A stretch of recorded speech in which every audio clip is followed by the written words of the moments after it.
All right, Rabbi, say good morning. Let us begin. So I'm going to begin by thanking our sponsors for this morning's share. To thank our TALMUD TORAH sponsor for the month of Adar Beis, Leah Sol, for dedicating all the Shir and Joshos this month in honor of all of those who worked so hard to put together the groundbreaking. We thank Leah for her generosity and dedication. About with that, let us begin. We have really exciting Gemara ahead of us today. Today's daf is Daf Chof Hey 25. We are picking up Amir Tashem Ad Chav Dalid Amid Beis, and we left off at the two dots Hanit on Al Ishes Ish, which is literally again right towards a little bit below the middle of Chav Dalid Amid Beis 24b. So remember again, the Mishnah said as follows.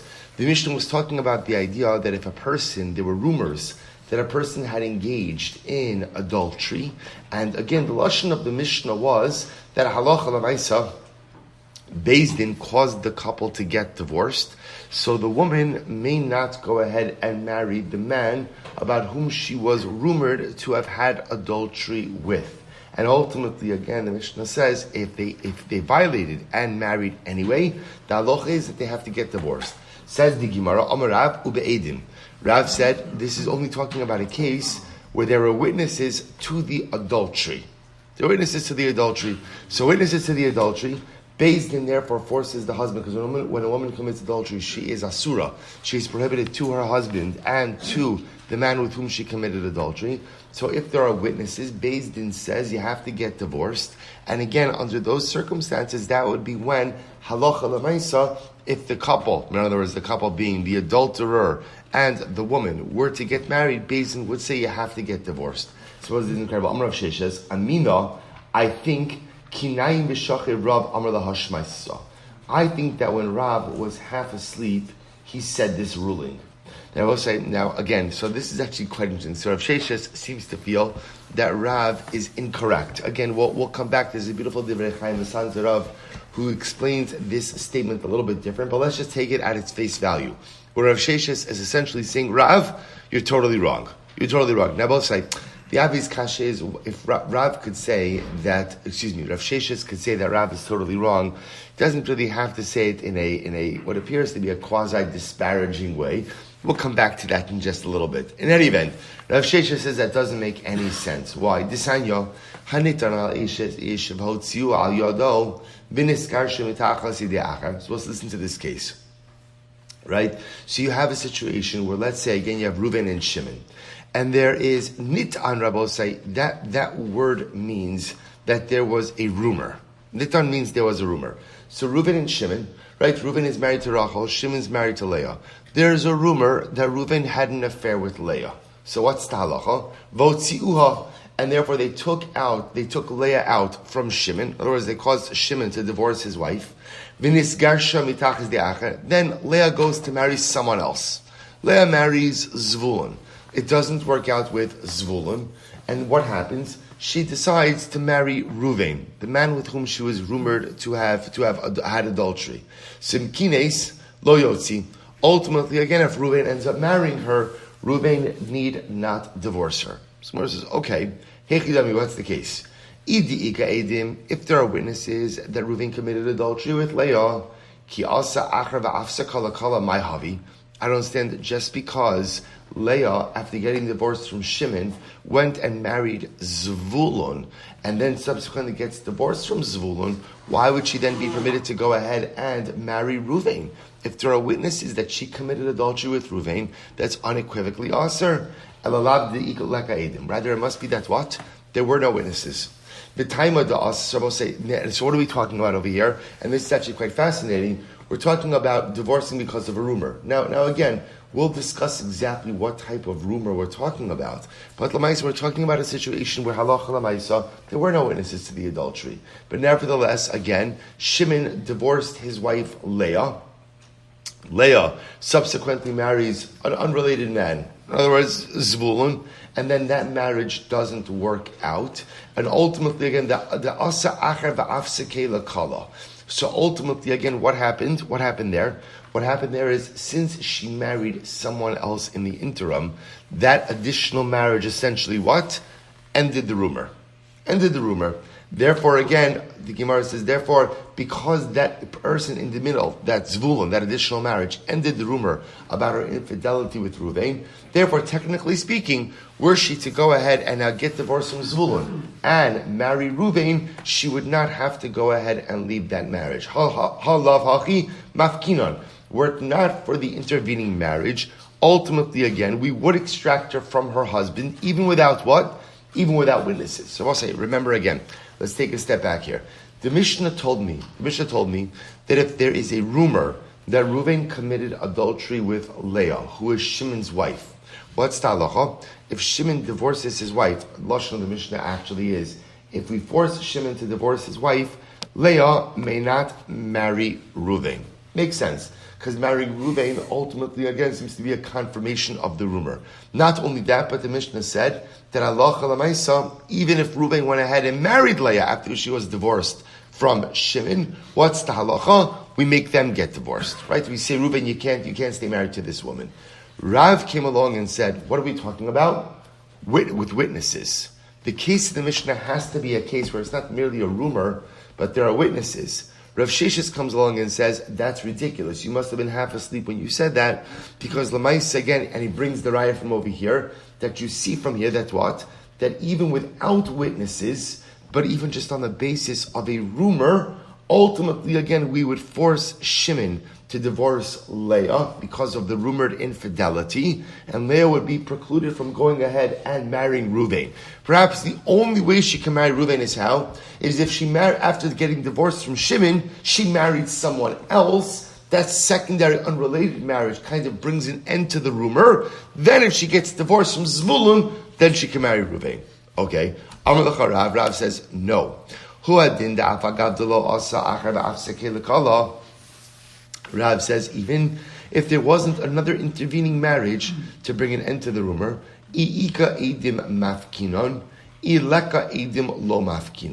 essentially Rav says like this.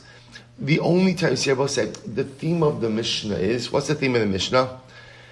If there is a rumor about a person regarding an illicit relationship with a woman, because right now she's prohibited, even if her status should change, and she becomes permitted, what's the halacha? What's the halacha? Don't marry her. Why don't marry her? Because if you marry her, it seems to lend credence to what? To the rumor. So Rav is qualifying that. And Rav says, at the end of the day, everything depends on the presence of witnesses. Right? Whether or not Leah, in this case, married Zvulun is irrelevant. The Gemara says, so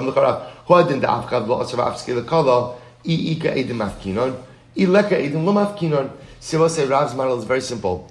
We're looking for witnesses. Rav essentially seems to say that rumors by themselves are never enough.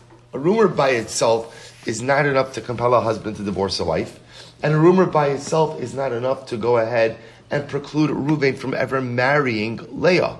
So Rav says, if there are witnesses, that again, Reuven committed adultery with Leah, and then Shimon subsequently divorces Leah, and Reuven marries Leah. If there are witnesses, we tell Reuven, you have to divorce her. You can't stay married to this woman. It's illegal.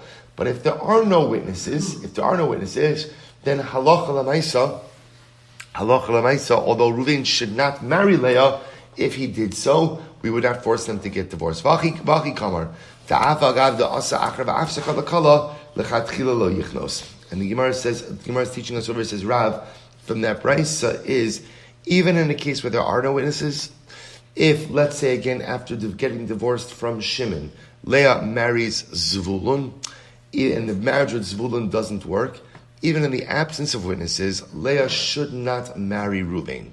She should not. You should not marry a man with whom it was rumored that you committed adultery. The only difference is, if she does go ahead and marry him anyway, do we make Reuven and Leah get divorced? And according to Rav, what is that going to depend on? What is it going to depend on? The presence of Eidim. Very simple. Rav has a very simple model.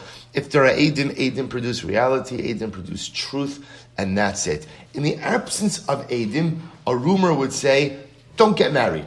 Don't get married. But if you do get married, we're not going to force the dissolution of that marriage on the basis of a rumor, only on the actual basis of testimony. So we'll say, watch this.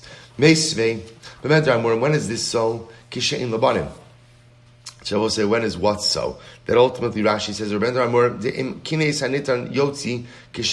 say, when do we say that if you went ahead and you married this woman, if Reuben married Leah, that they should get divorced? When is that true? If she doesn't have children. But if she does have children, lo teitze, she should not get divorced. I will say, what's the logic over here? Look at Rashi, yesh labanim, min harishon lo teitze, dechi mafki lo kamachzikinon lekala kama v'avdinun mamzerim. We'll say, watch this. When do we say that if Reuben and Leah got married, that they should really get divorced? That's if Leah has no children. But watch this. Let's say Leah has children. Rabbi will say, not from Reuben. Who does she have children from? Her first marriage, from Shimon. The concern is that if we make her get divorced from Reuben, what does that look like? What does that look like? We're substantiating the rumors of adultery, which then casts genealogical aspersions upon her children. So we'll say this is a further qualification. So I just want to point out what's happening over here. According to Rav, the only... let's take a step back. What is pretty much everyone agreeing with? In an ideal world, if there is a rumor about a man having an illegal or an illicit relationship with a woman, right? Because right now she's prohibited to him. And then her status changes and she technically becomes permitted. Simple example. Reuven, right, is rumored to have had an affair with Shimon's wife, Leah. Then Shimon and Leah get divorced. What does everyone agree with in an ideal world? Right? Reuven shouldn't marry Leah. Right? That's everyone agrees with that. Why not? Because there was a rumor. Stay away. Just stay away. Getting married to her confirms that rumor. I'll say, where does the machlokes come up? The machlokes comes up is, what if they did marry? They got married. So now, what does Beis Din force them to get divorced or not? So here's the machlokes. Rav says, the only time Beis Din will force you to get divorced is when there are edim. Witnesses. Rav says, a call... In other words, a rumor is enough to tell you, don't do this.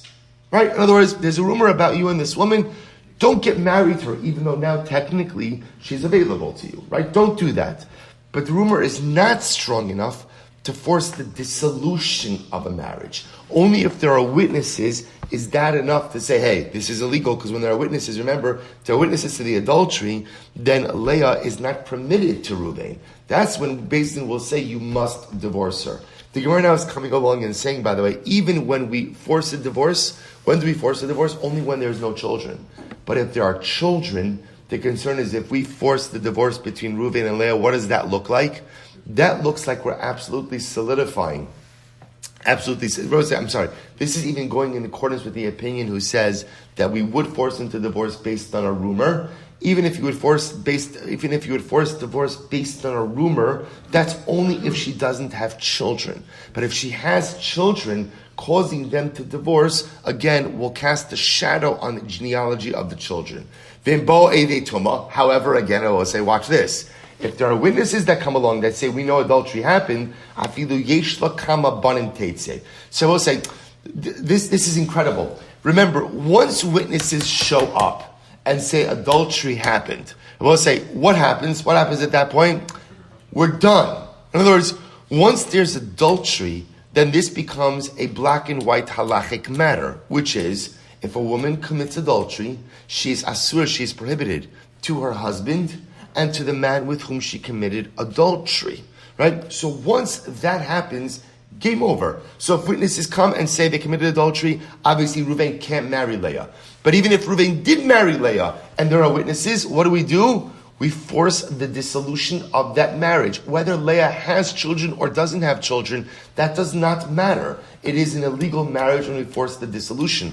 What the Gemara was saying is, even according to the opinion who says that we'll force a dissolution because of rumor, says we only force that dissolution if Leah doesn't have kids. But if Leah does have kids, we don't want the genealogical impact on the kid and we'll let them remain married. Incredible. Rav Muki Lama Masnisin. So Rav said the way Rav sets up the Mishnah as B'yesh Labanim B'yesh La'idim.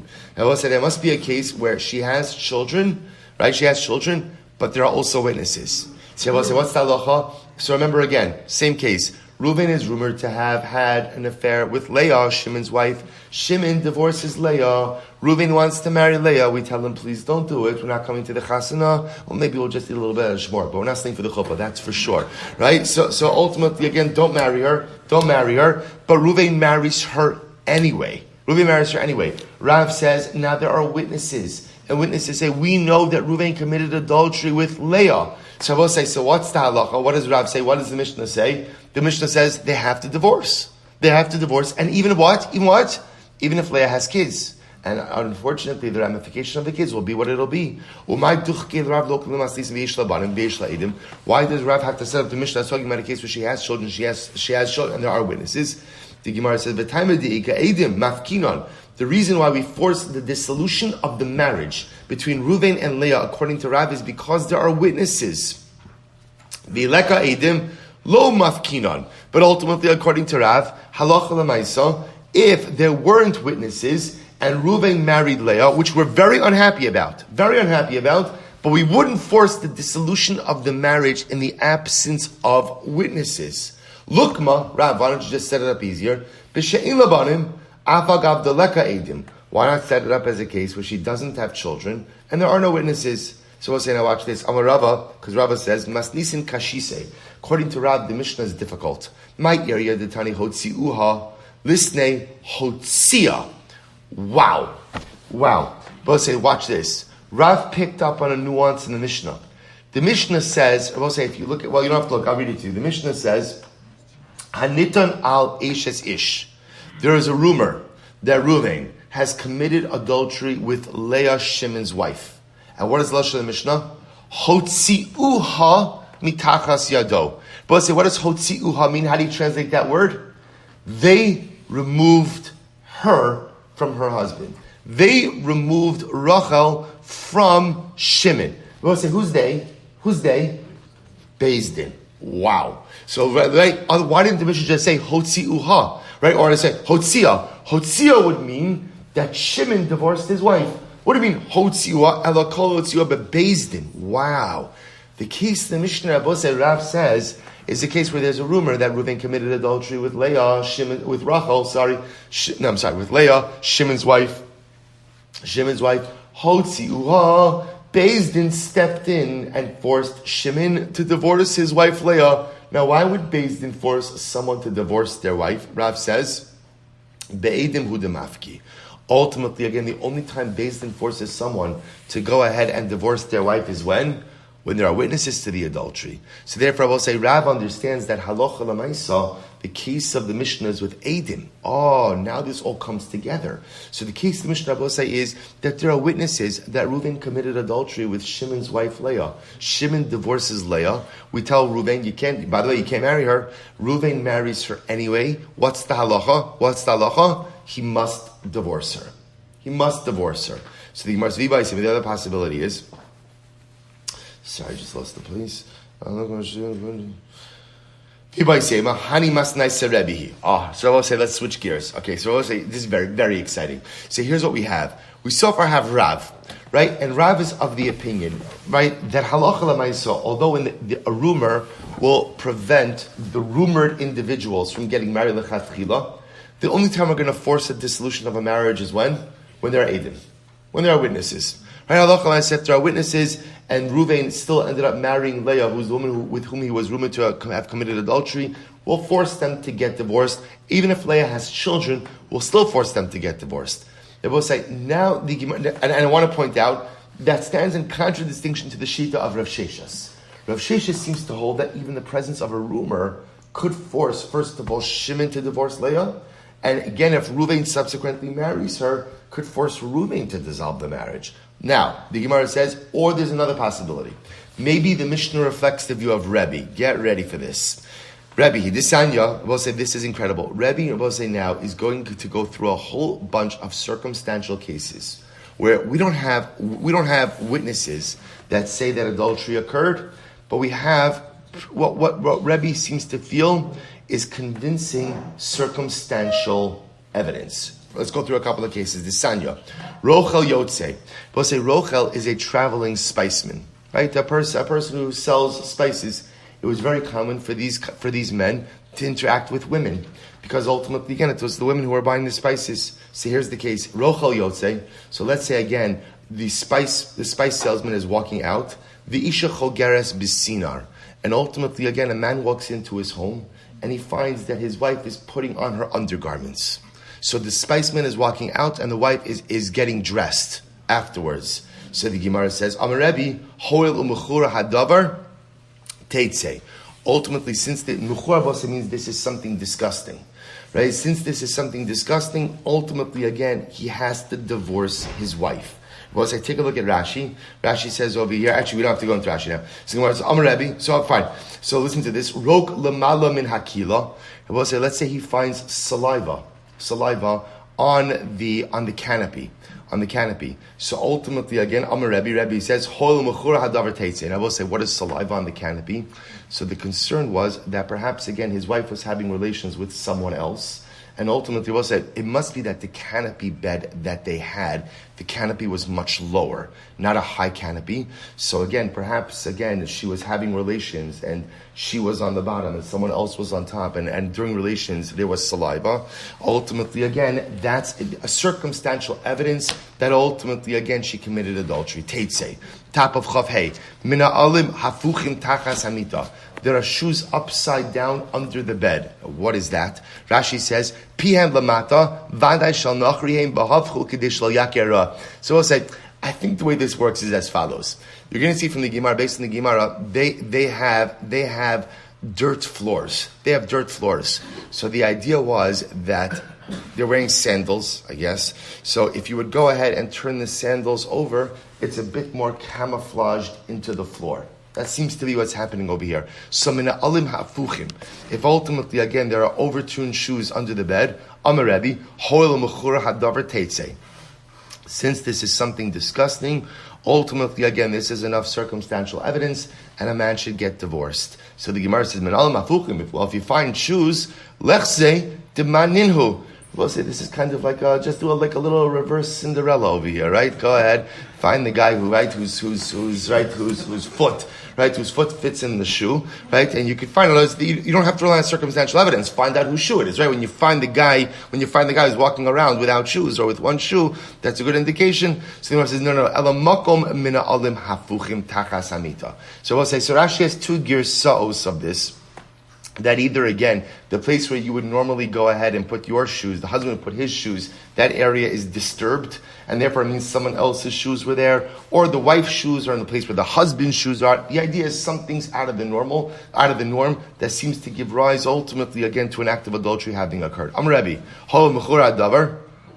I'm sorry, right, hol mechura davar teitze. So I'll say, so what do you see? By the way, this is actually very dramatic, because what is Rebbe essentially saying? Rebbe is essentially saying, now I will say, it's interesting because obviously, even though we're grouping all of these cases together, obviously even in this categorization, some of these cases are much more compelling. Obviously the first case is much more compelling than the subsequent cases. But halacha l'maisa, what Rebbe says is, if you find circumstantial evidence, significant circumstantial evidence of adultery having occurred, teitze, ultimately again you have to get divorced. So I will say, this stands in contradistinction to Rav. Right, because what does Rav say? In order to force a divorce, what do you need?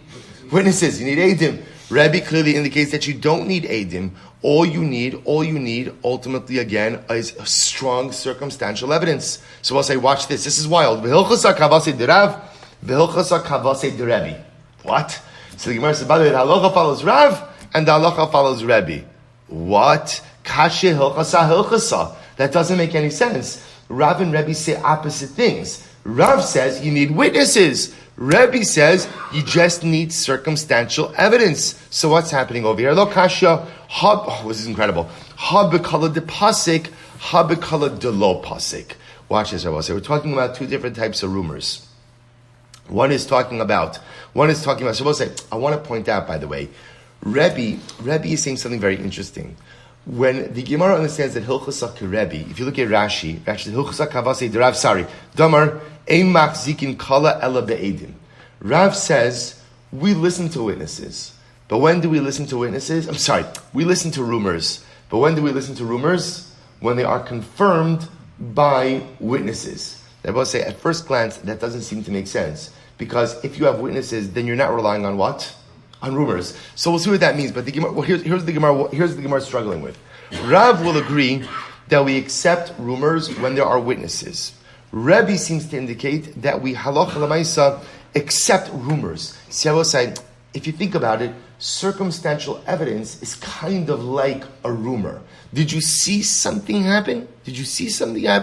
You didn't see anything happening, but l'maisa, you see things that look weird. A rumor kind of operates the same type of way. Did I see anything? I didn't see anything, but everyone's talking about something having occurred. So l'maisa, they both represent some level of circumstantial evidence. So the Gemara says there's different kinds of rumors. There's a kala de pasik and a kala de lo pasik. There's a rumor that stops, and there's a rumor that doesn't stop. Look at Rashi, de pasik, sheyetze kol achar lomar sheker hu alaz. So both say the way Rashi understands kala de pasik is like this: a rumor, and then a follow-up. What's the follow-up? The rumor wasn't true. So both say it's not just, kala de pasik doesn't just mean people stopped talking about it, right? But rather it means there was a rumor, and then again a follow-up call, we'll call it, a follow-up call that said, the rumor, it wasn't true. That's a kala de pasik. Kala de lo pasik means an ongoing rumor to which there was never a follow-up call to disprove it. So this is interesting. So the Gemara says, kala, let's analyze, kala de lo pasik v'leka edin kirebi. It will say, if there is a rumor that is not stopped, an ongoing rumor, and even if there are no witnesses, we follow Rebbe. In other words, we're both saying, the presence of an ongoing, sustained rumor, right? Ultimately, again, the halacha is like Rebbe, that we give halachic credence to that rumor. Kala de pasik v'ika edim. However, if there is a rumor that stopped, right, and then a subsequent follow-up that says the rumor wasn't true, but witnesses come along, kirav. We paskin like Rav, which I will say is no great chiddush, because once you have witnesses, remember again, everything is done, right? Witnesses create reality.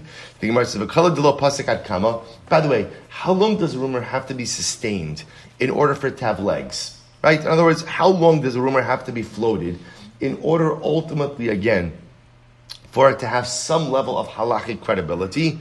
Rabbi Amrli Aim, Sabai says, my mother told me, it's interesting, my mother told me, Domi dimasa yoma upalga, right? The whisperers in the city, in other words, the gossipers in the city, if they talk about something for a day and a half, that means there's substance to it. In other words, in the rumor market, in the rumor mill, stuff goes around all the time.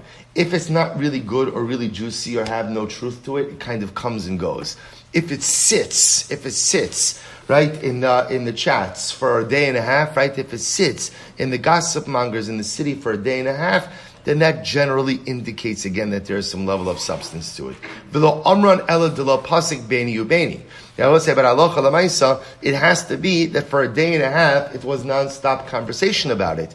If in the middle of the day and a half, halacha l'maisa, ultimately again, there was another competing call that said, no, this rumor wasn't true, then that disrupts the rumor.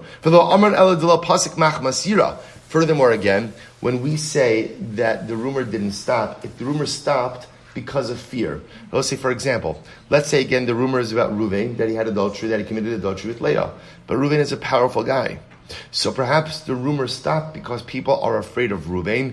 That's not called a rumor. That's not called a kala de pasik. That's not called the rumor that stopped, because the reason it stopped has nothing to do because of lack of legitimacy to the rumor, but ultimately again because of fear of Reuven. Aval pasik machmas yirahu. Below Amran ela deleka Ivin. Well, this is a very powerful one. Furthermore, when do we give credibility to rumors? That's only when the subject of the rumor doesn't have enemies. Aval ika Ivim hu da'af kula. I will say, if a person has enemies, then what do we attribute the rumors to? His enemies. His enemies. Very, very, very important. So it's not Hassam. So we'll say, so again, we'll see, I'm going to show you the Shulchan Aruch in just a moment. But again, it's fascinating. First of all, it's just in general, this notion that we accept rumors to some degree is also incredibly fascinating. To what degree? We'll see in the Shulchan Aruch in just a moment. So it says, Tanan Hassam, we learned, Hamotzies ishto mishum shemra lo yachzir, mishum nedar lo yachzir. But say, listen to this. If a man divorces his wife because of shemra, in other words, let's say rumors develop about one's wife, and he goes ahead and he divorces his wife because of the shemra, because of the bad reputation she's developed. Or she made a neder, and because of a particular neder she made, he's very unhappy, and therefore again he divorces her. What's the halacha? Lo yachzir. This man is never permitted to go ahead and remarry his wife. Now both say, this is true even if she does not remarry someone else. He's never permitted to remarry. Now Rashi says, why is this? So both say, Rashi says over here we have a different concern. What's the concern? Look at Rashi. The time in Mefarish, B'hasam B'asholech, get Shim'ato Omer Yachzir, Shematele Zu Itzel Chacham Nachash Nisis V'yater Lo Nidra, V'yomar Megarish V'la Yisio Deo, Heter L'neder Shenadra. So let's listen to this outside. What are we concerned about? We're concerned like this. We'll say, let's take a simple case. Let's say a man divorced, right? Reuven divorces Rachel because she's just developed a bad reputation. And then what happens? She goes ahead to get divorced, and she remarries, and it turns out a couple of years later that the truth is, it was just someone terrible spreading rumors about her. What could Reuven say? Had I known that the rumors were not true, I would have what?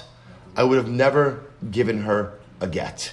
Now I will say, that is a very, very, very dangerous statement to make. Why? Because it's quite possible that a husband has the ability to be mevatel a get l'mafreya. In other words, if he essentially says, I gave the get under mistaken pretenses. Pretenses. Had I known now what I knew then, I would have never given a get. I both say it's a very dangerous thing to say because technically it could retroactively undermine the validity of the get, which means that if Rachel subsequently has found happiness with another guy, a guy who doesn't listen to rumors, right, and they have children, and Reuven now comes along and retroactively regrets having given the get or gave the get under false pretenses, it can undermine her marriage to Shimon, and make her children into mamzerim. Same thing with the neder. She divorced her because of a neder. She gets remarried, and she finds a chacham or a bezin willing to revoke the neder. And Reuven says, had I known that she could revoke that, I would have never divorced her. Again, could undermine the legitimacy of the get, undermine her marriage, create mamzerim. So they will say, watch this. Therefore, when a man divorces his woman because of a bad reputation or because of a neder, Beis Din says to him, husband, you understand that under no circumstances can you ever remarry your wife. And do you agree to that? And once he agrees to that, essentially what he does is he releases any claim or any ability to be mavatal the get, a unique type. Because we'll say, remember again, we don't say this to husband normally when he divorces his wife, right? If a man divorces his wife, we don't say to him, you can never remarry her, because it's not true. If they divorce and then a week later they decide to reconcile, he can remarry her. As long as she hasn't married someone else in the interim, he's permitted to. This is the exception to this rule. In these two cases, we tell the husband, you just understand you may never remarry this woman. So it says the Gemara, Shalach le Rabba Barhuna le Rabba Bar Nachman Yilam Deinu Rabbeinu Kines Maushi Yotze. Wow, what happens if he did? Right? So Reuven divorces Rachel because of Shemra. 3 weeks later, a month later, it turns out if she had an enemy who was spreading rumors, none of it was true. He's not allowed to remarry her. But what? But he does. What's the halacha in such a situation? So it says in the Gemara, Amarle, Tanina, we learned, we learned this in the Mishnah. What did the Mishnah say? If a man is rumored to have had adultery with a woman, and halacha l'may says she gets divorced from her husband, he's not permitted to marry her. And if he does, we force them to get divorced. It's the same case. So too over here, man divorced his wife because of shemra, because of a bad reputation. It turns out the reputation was unfounded, but we told him if you get divorced, you can't get remarried. He remarries her. It's the same halacha as the Mishnah. We force them to get divorced. Amalei midami. Come on, that's not a fair comparison. Hasam hotziuha. Hacha hotziah. Very different. In the case of the Mishnah, both say, who's causing Shimon and Leah to get divorced? Who's causing them to get divorced? Beis Din. In this case over here, who's causing them to get divorced? The husband. It's not comparable cases. For Rabbi Nachman masnisinami hotzia tinan. So we'll say Rabbi Nachman actually had the gears in the Mishnah, not that Beis Din was forcing them to get divorced, but that Shimon decided to get divorced. Vakati midami. Still, how are the cases comparable? Hachabal v'hasam boel. I will say again, in this case over here, where he's divorcing her because of Shemra, who's marrying her? Who's remarrying her? It's her husband. In the case of the Mishnah, who's marrying her? Reuven, the suspected adulterer. Amalei Shapir Dami Ahadadi. The cases are comparable. Why? Hacha amra abanan lo yichnos vim kines lo yotzi. I will say both cases. The halacha is the same. In the Mishnah it says you shouldn't marry, and if you marry, we make you get divorced. Hachanami amira abanan lo yachzir vim kines. I'm sorry, vim kines yotzi. So the Gemara seems to say no. It's the same halacha. It's the same halacha in both cases. These are both cases where Chazal are telling you don't marry this woman, and the same way that in the Mishnah it means don't marry her, and if you marry her, what? We're going to make you get divorced. So too in this case, don't marry her. But if you marry her, we're going to make you get divorced. To which the Gemara says, I don't understand. Hasam alume ame lekala, ha chaminan kam be bekala velese. Look at Rashi. Well, so that's Rashi in the Mishnah in the Gemara. Below he hasam hu kishenichnas bo alume ame lekala rishon. Maybe it's different because we'll say in the case of the Mishnah, when Reuben marries Leah, the woman with whom he was rumored to have adultery, what does that do? That confirms the rumor, or maybe confirms the wrong word. It at least strengthens the rumor. However, in this case, she'emes hayahalas aval hacha kishemachzira bal betuli bat lekola. They both say in this case halacha lemaisa. In this case halacha lemaisa. All what's happening? Why is the husband remarrying his wife after he divorced her because of shemra? Because what did he find? It wasn't true. So that's how the Gemara ends. We'll say bottom line halacha l'maisa. We say that in this case, where a husband divorces his wife because of shemra or because of neder, he's not allowed to remarry her, and if he does, we make them get divorced. Now, we'll say the reason we make them get divorced is because this is necessary to uphold the institution of get. Because we'll say, think about this. If you could have a scenario where husbands are divorcing their wives for particular reasons, and then they have the right somehow that later on to say, had I known that it was untrue, I would have never divorced her, it's a disaster. It's an absolute disaster. So essentially what the Gemara is saying is, when we know that the husband is divorcing his wife because of a bad reputation or because of a neder, which are all circumstances that could lead themselves to change, we tell him, understand, you cannot remarry this woman under any circumstance. Because halacha l'maaseh, if we leave the door to remarriage open, we also leave the door to him being mevatel, the get open. So essentially what we're telling him is, your get is absolute, and you release any claims against the get. To be honest, we go ahead and we say that by every get. Every time we give a get, we tell the husband before he gives the get, understand, right, you release the claim. In other words, should you find out some new information, right? Should you find out some new information that you did not know at the time of your divorce is final. Now again, in other cases you could potentially remarry, but halacha l'maaseh we make that clause by every get. Fine, so we'll say that's the end of this sugya. We'll say there is so much to do on this sugya. What I just want to point out to you is I put out in the chat the Shulchan Aruch. This is the Shulchan Aruch in Even HaEzer, Simin Yud Aleph, which I will say this again. It's a long Shulchan Aruch. We're not going to go through all of it now, but I sent it out to you because you should take a look at it because this goes through the whole sugya with rumors. I'll just read to you one part. Hanechshedes eshes ish im hayala kinui ustira v'lo shasa me'amarim ho v'nasra abayla b'shilo. I'm not going to go through it actually because it's too long. Right? If we have time at the end of the show, I'll come back to it. But I will say, but again, but I just want to point out this Shulchan Aruch goes through over here how the interface between rumors and witnesses really work. Because again, from the Gemara you could walk away with a little bit of an assumption that just based on a rumor, we're mandating divorces. And it does not work that way halachically. Halachically, you have to reach a much higher threshold in order to go ahead and mandate divorce, or for that matter, preclude certain marriages. Again, if we have time, we'll come back to it. But if not, it's an easy read from the Shulchan Aruch about how all of these halachas come together. Beautiful. But I will just point out, because this I have to share with you, how do you reconcile Rav Sheshes' statement to Rav? Right? Rav said the Mishnah is talking about Edom, right? And Rav Sheshes said, you must have said this, Amina kinayim v'shachiv, right? Rav must have said this when he was half asleep. So asks the sons of Rav, the Divrei Chaim, come on, Rav Sheshes, why do you have to talk that way? Right? Why so disparaging? Why don't you just say, I think you're wrong? Right? Why do you have to say, you said when you have sleep, Shabbos say, this Divrei Chaim says, no, it wasn't an insult. Shabbos, I get ready for this. Divrei Chaim says, that Rav must have said this, right? Rav Sheshes, you must have said this when you're asleep. Why? Because Shabbos, listen to this. When you're asleep, when a person is asleep, the guf haya kishacho v'noyim, shaya mufshat migufni v'haya rak malach. The Divrei Chaim says, when we sleep, we're like malachim. Why? Because they will say, what are malachim? Malachim are all neshama and no guf, no body. When you're asleep, what are you? What are you? Your guf is dormant, right, when you're asleep.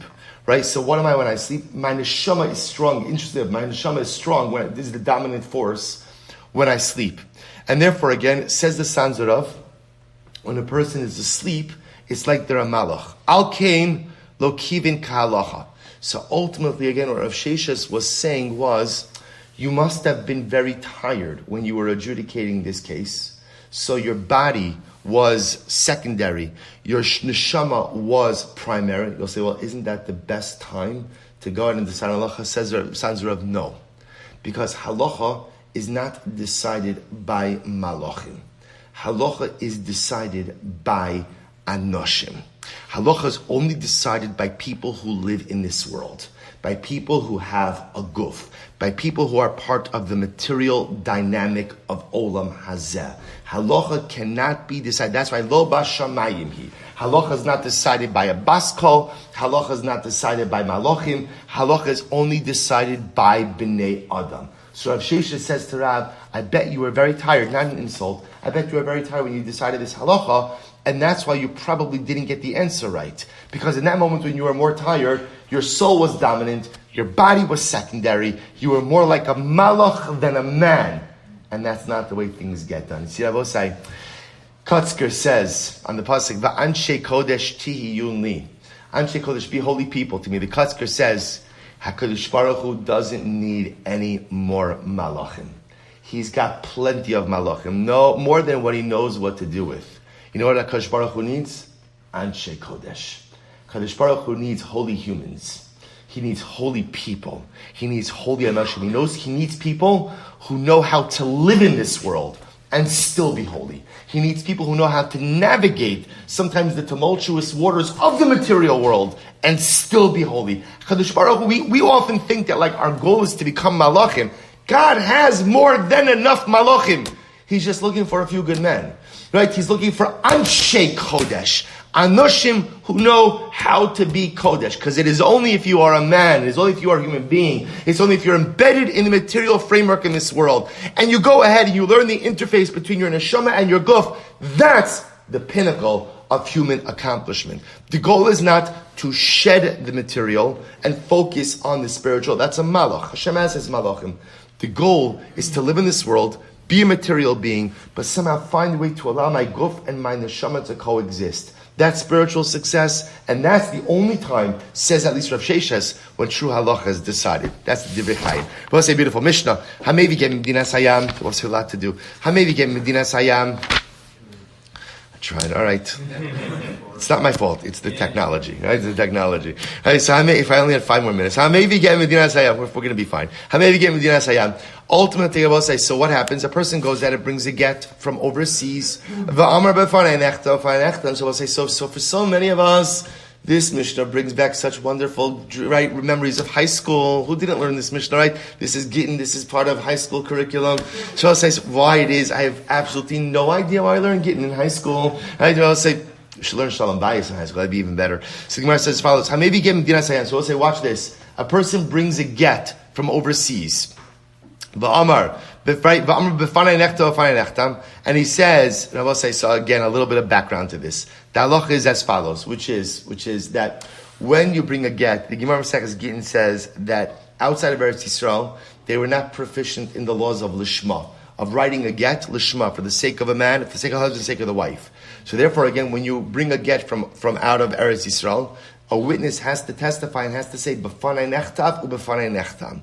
This get was written in my presence, and this get was signed in my presence. Essentially, the aid is testifying to the fact that the get was written lishma. In other words, you can't go to Shapsi's and buy a get, right? I'll take a ksuva and a get. You know what? Let me just get it all now, right? And you can't go ahead and do that, right? A ksuva you could do it, but a get has to be written for the sake of this particular man, for the sake of this particular wife. So we'll say, watch this case. So Ruvain's coming, and he says, "B'fanei nechtam, b'fanei nechtam." So he's the witness upon whom the kashrus of the get hinges. So what's the halacha? Can you imagine? So he said, "B'fanei nechtam, b'fanei nechtam." Right? He testifies on the get written between Shimon and Leah.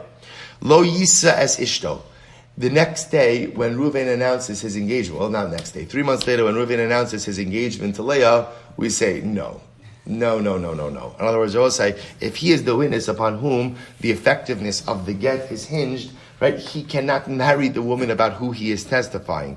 Similarly, again, haragtiv. Let's say a man shows up and he testifies. Right, he tells Leah, your husband died. Mace or haragtiv, or I killed him, or we'll see what that means. Or harganuhu, or we killed him. Lo yisa es ishto. He cannot marry Leah. Now, remember again.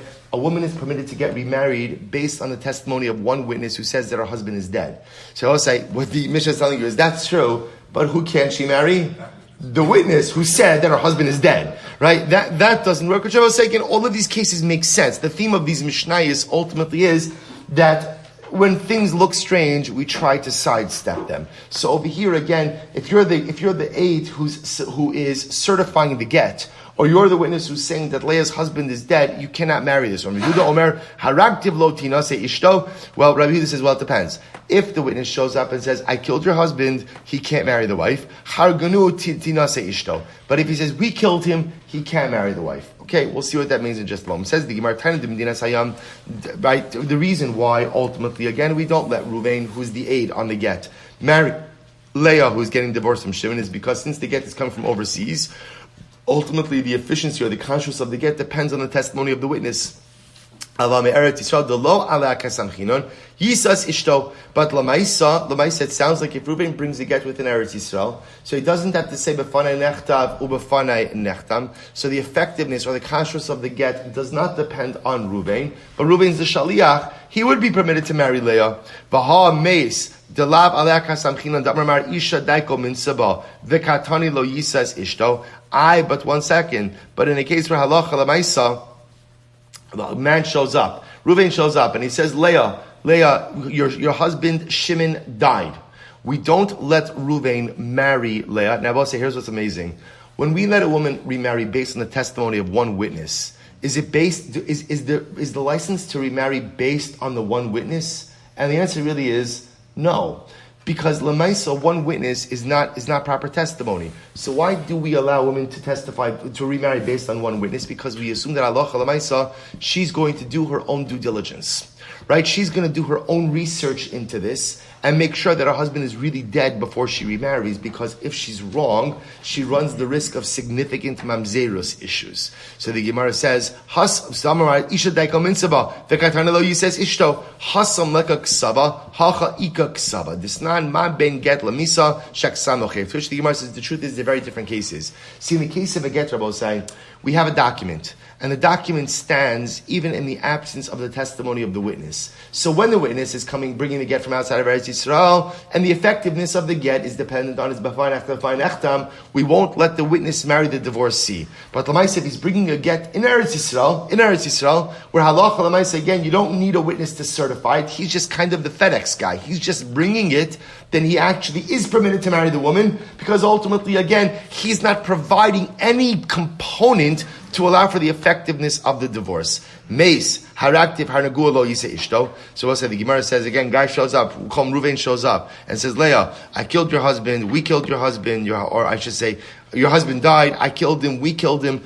Reuven can't marry Leah, the widow. So the Gemara says, Hu nihu de lo yises ishto, hala achar tinase. So what's interesting is, Reuven can't marry her, but it sounds like what? She's permitted to marry someone else. Vam Rav Yosef, ploni rava ani la onsi, hu va'achar mitztarfen lahargo. So we'll say, well, 1 second.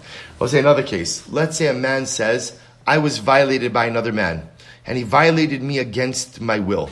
The victim and another witness could form a testimonial unit, ultimately again to convict the rapist. So the Gemara says, Lirt Soni, what if a man says, I had relations with another man, but it was consensual. What's the halacha? Rashahu. I will say the person who admits to having a consensual relationship with another man is called a rasha, right? He's violated the halachas of Torah. The Torah amra al tashes yadche im rasha lios eid chamas. So I will say this is actually quite amazing, right? So I will say if a person says that he went ahead and engaged in illegal behavior, then halacha l'maisa we actually don't. He can't count as a witness. Why can't he count as a witness? Because his admission that he engaged in an illegal act, by definition, renders him unfit to go ahead and give testimony. So therefore, again, if Reuben comes along and says, I had a relationship with Shimon, and there's another witness to that, we essentially say, sorry, Reuben, we pretty much can't listen to anything you say because you're essentially self-indicting, right? You're indicting yourself, and once you indict yourself, you kind of lose your credibility as an aid. So the Gemara says, so therefore I will say, so what's happening over here? When Reuben comes along and says, oh, Leah, I killed your husband. Right? Your husband's dead. I killed your husband. How do we even listen to that? Right? Reuven is going in and saying, I committed an act of bloodshed. To which the Gemara says, maybe you'll say that when it comes to testimony allowing a woman to remarry, in general, we have many leniencies built into that. Menashe says, Amud Beis, Gazlan de Divrei, Kasha Le'edos.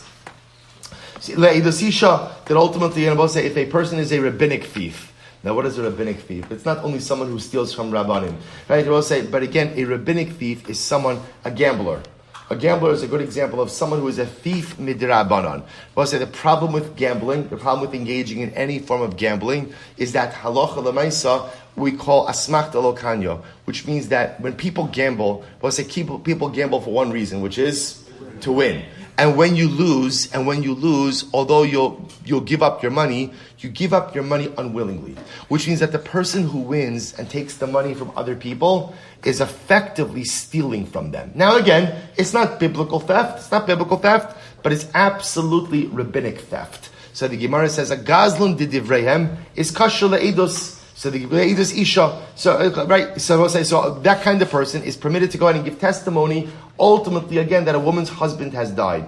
Gazlan de divrei Torah, pasala Eidos Isha. But ultimately, again, about someone who's a biblical thief, right? Man Mishaganov is not kosher to give testimony. I Sinema Rav Menashe Damar Kevida, Amechab Nashna, Anadami Afilu Rabbanon. My opinion is even the Rabbanon. Why? The time of the Rabbanon, Hacha Kidirava, Da Amarava, Adam Karov Eitzel Atzmo, Ve'ein Adam Mesim Atzmo Rasha. Wow. I will say, if you show up in Beis Din, and you say, I committed an Avera, flog me. Just get it done with, right? Flog me. I want, what does Beis Din say? Right? What does Beis Din say? I don't know. You got some serious problems, right? Get out of here, right? Get out of here, right? We don't listen to that. I will say, why? A person is not believed to give self-incriminating evidence. Right? You can't, in other words, there's two pieces over here. First of all, you're not believed to give testimony about yourself. Why not? Because I will say you are related to yourself. Someone you can't give self-testimony. Number two, ein adam mesim es atzmo rasha. You cannot make yourself into a rasha. Which I will say, again, by the way, this does come up in so many different circumstances, kind of also reverting back to some of the adultery cases. That's why even sometimes if a spouse admits that they committed adultery, that may not trigger a halachic response. Because l'maisa, again, self-incriminating statements may not trigger halachic realities. Again, a different discussion. In any event, that's why halacha l'maisa, the Gemara says, Rabbi Yosef, the shiny edus isha, dakila barabanon, berav menashe da amrik Rabbi Yehuda. So we'll say ultimately what's unfolding over here? What's unfolding over here is as follows. That halacha l'maisa, when Reuven shows up and says, Leah, your husband's dead. Okay. When he says, Leah, I killed your husband, they will say something amazing happens. I mean, I don't mean to say it like that, but something amazing happens. Right? What happens, Rabbi saying? We essentially splice his statement. Right? What we take from his statement is what? Leah's husband is dead. What's the part we ignore? I killed him. So I'll say, so what we do is, by the way, we do that all the time in halacha, palginon lidibure. You know, we also do that in life. We call this selective hearing. Right? But lemaisa, in halacha, what we do is, palginon lidibure. We split Reuven's statement. Reuven says, I killed him, or he's dead. I listen to that. I killed him, don't listen to that. The fact that he's dead is enough then to allow Leah to begin the process of really investigating this to make sure he's actually dead, to allow her to remarry. But halacha l'meis, again, that's how we plug it in the board. I'll say just one more piece, then we'll stop. Says the Gemara, haraktiv, haragunatina say, maishna haraktiv, maishna hargun. What's the difference between I killed him and we killed him? I'm sorry, I'll say just one more minute. What's the difference between I killed him and we killed him? Says the Gemara, Rabbi Yehuda, ba'omer ani hayisi im hargav. So Rabbi Yehuda says the cases where Reuben says, I was with the guys who, I didn't kill him myself, but I was with the guys who killed him. Vatanya, we learned, Amr Rabbi Huda, Maise belistim echad, sheyatzale harei b'mezigas kaputkia. There was once a story of a guy, a listim, a robber, who was killed on the outskirts of Kaputkia. But Amr Lahem, and Rabbi Huda said, L'chu Amr La Le'ishis Shimon ben Kohen, go tell this guy's wife, the guy's name was Shimon ben Kohen, Ani harakti es ba'ala bichnisasi lelud. Go tell this woman's husband, right, the husband was Shimon ben Kohen, I killed her husband at the entranceway to Lud. And ultimately, again, they allowed the wife to get married based on this. Amr La Mishamraya, no, you got the story a little bit wrong. But Omer, Ani hayisiim hargav. I was, what Rav Chisda was saying was, Rav Chisda? Rabbi Yehuda says, I was with the guys who killed him. I bahal listed katani, but it says robbers. Shenitbas ayedei listos. It was a case, I will say, where this guy Shimon ben Kohen was accused of being a robber. And ultimately Aaron was executed. I bahal yotza lehari katani. Beidina de'ovdei kochavim de'lo daiki v'kati. You know what the story was? Rabbi Huda saw this guy Yosef ben Kohen, who was either accused of being a robber or got caught up in a chevra of robbers. And what happened? He saw this guy executed. Who is he executed by? A Gentile Beis Din, a non-Jewish Beis Din, a non-Jewish court. And Rabbi Huda send back to his wife, send word, I saw his wife executed. So I will say, so therefore again, what the Mishnah means like this. When a man shows up and says, either, number one, I know that your husband's dead. Number two, I killed him. What does I killed him mean? I killed him means in other words, halachically, how do we interpret I killed him? What does I killed him mean? Whatever it means is, I know that he's dead. What my role in that, the halacha kind of ignores right now. Otherwise, I saw him killed by another chevra. And any of these cases, remember again, generally, the halachos for allowing a woman to remarry. And once her husband is dead, those laws are relaxed. Why? Because what do we assume? We assume the halacha l'maisa she is going to launch her own investigation. The Mishnah telling us, but if you play a pivotal role in that, you may not marry that woman. Stop over here.